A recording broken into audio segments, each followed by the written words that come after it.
Just before Christmas, I stocked up on silkolene fully synthetic engine oil for the bikes. They were all due for an oil change. And I will have an oil change video for the Bobber Black coming up quite soon. Now, while I was in the process of ordering these bits and pieces that I needed, Silkolene offered me some cleaning products just to try out and see what I think of them. And among them was their wash-off motorcycle cleaner and their Silkolene Pro Prep. Now, as you all know, I'm a bit of a muck-off fan when it comes to my cleaning products, so I sort of put them on the shelf, left them there and forgot all about them. Now, this Saturday just gone, it was my girlfriend's annual car cleaning day. The car was covered in the usual winter grime, and as usual, she uses all my cleaning products because she doesn't buy any for herself. Ordinarily, I allow her to use the muck-off cleaner to loosen the dirt and the brake dust from her wheels, because we all know just how stubborn that stuff is to get off. I don't like to use the usual alloy wheel cleaning products because I find them a bit harsh. But I was running a little bit low on the muck-off and I wanted to keep it for myself, so I handed her a bottle of wash-off. Now, to my surprise, this cleaned the wheels up just as effectively as the muck-off does. Now, I just put the success of this stuff down to the fact that it's probably laden with salt, which is a well-known cheap additive that acts as a wetting agent or surface actant. When she'd finished with it, I read the label and it said that it was safe on unprotected aluminium, which sort of goes against the grain if it contains salt. Now, don't get me wrong, I do trust Silkolene products, but I've seen this so many times, companies bringing out what is basically their answer to the benchmark cleaning product, muck-off. We've all seen the tests here on YouTube, they're all laden with salt, so I thought I'd better check it out.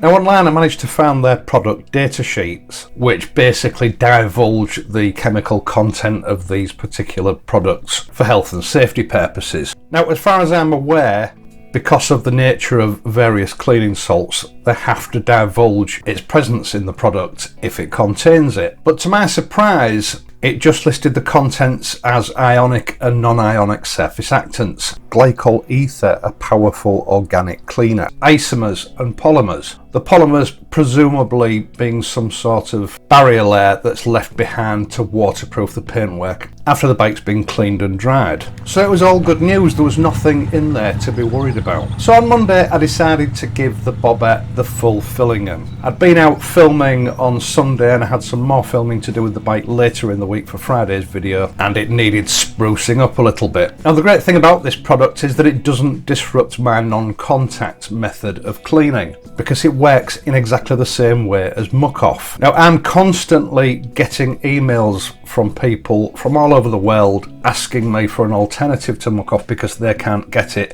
where they live. I think this is it. Now, my apologies to Silkolene for constantly comparing this with muck-off, but that is going to happen. And to be quite honest, the fact that it does compare very well with muck-off is a good thing. Now, the principles of use are exactly the same. You hose the bike down and get it thoroughly wet. Then you go over the whole bike with the wash-off. Now, it comes in a trigger spray. I believe you can also buy it in bulk or buy it as a concentrate. The trigger spray has two settings, a fine setting and a heavy setting. I didn't realise this until I'd almost finished cleaning the bike and I had been using it on the heavy setting, which means I'd probably use more of it than I had a need to. You leave it on the bike for 5 minutes to do its job, remembering of course not to allow it to dry out, and you then thoroughly rinse the bike down with water from a hose pipe. They do recommend that you agitate any heavy soiled areas. I didn't find that necessary on the bobber, and they also recommend the sort of rinse and repeat.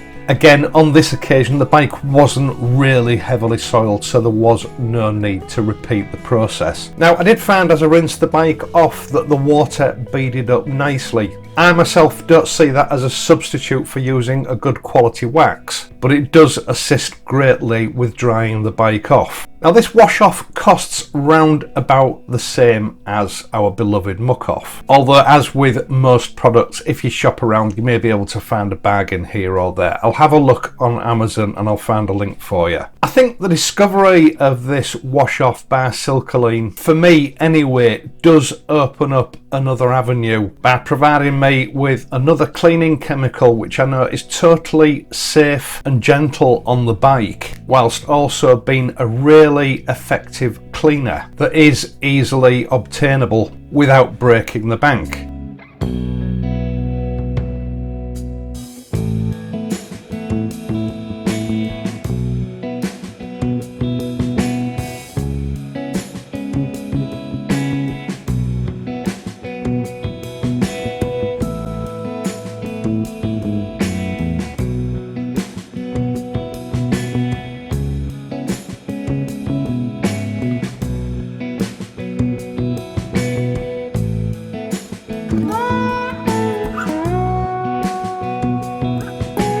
So, what about this Pro Prep? I've got to admit, at first, I didn't like the sound of it. It's silicone based, and silicone undeservedly has a bad reputation. We've all heard the legends about it burrowing itself into paintwork and making panels impossible to paint at a later date should the need arise. Actually, that's a load of rubbish. Being a retired auto sprayer, as persistent as silicone is, if you use the proper chemicals and you clean the panels correctly, silicone is no more difficult to remove than any other contaminant. The big problem when painting is airborne silicone, and I absolutely guarantee that if you walk into a body shop brandishing a tin of silicone spray, you will be attacked by a lynch mob. Now, reading the information on the can, silkolene say that this stuff will clean off chain lube from your rear wheel and spokes, and will leave a glossy water repellent coat on all the parts that you use it on, and protects components from corrosion. Now, I'm well aware of silicone's anti-corrosion and water repellency properties, but I've never heard of it being useful for cleaning excess chain lube off. So again, I turned to their product data sheets online and all became clear. It may contain silicone, but it also contains naphtha. Now, naphtha is a safe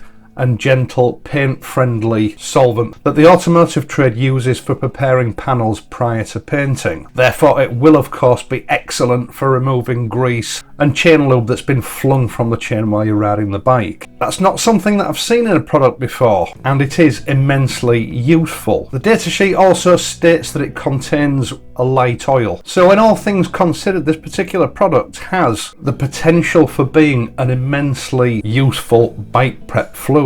Now, just like naphtha, it cleans stubborn chain lube off with ease. But unlike naphtha, it leaves a nice glossy water repellent sheen behind, which for me halves cleanup and prep time. Now, I should mention that obviously silicone is a lubricant, so you shouldn't spray it anywhere near your brake surfaces or your tyres. I'd advise dispensing it onto a cloth or a workshop wipe first and then applying it from there. It should be safe on all plastics and rubbers, but as it does contain silicone, keep it away from clear plastics like your headlamps, your visors, screens, that kind of thing, because it will leave a smeary residue.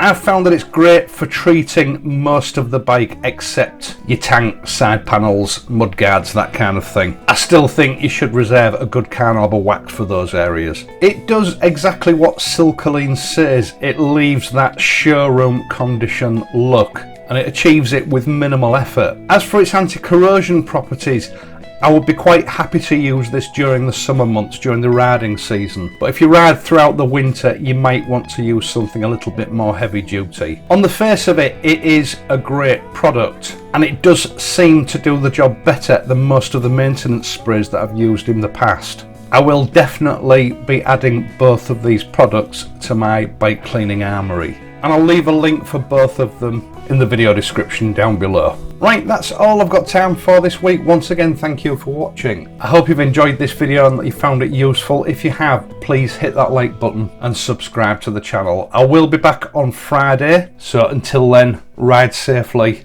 and I'll see you soon.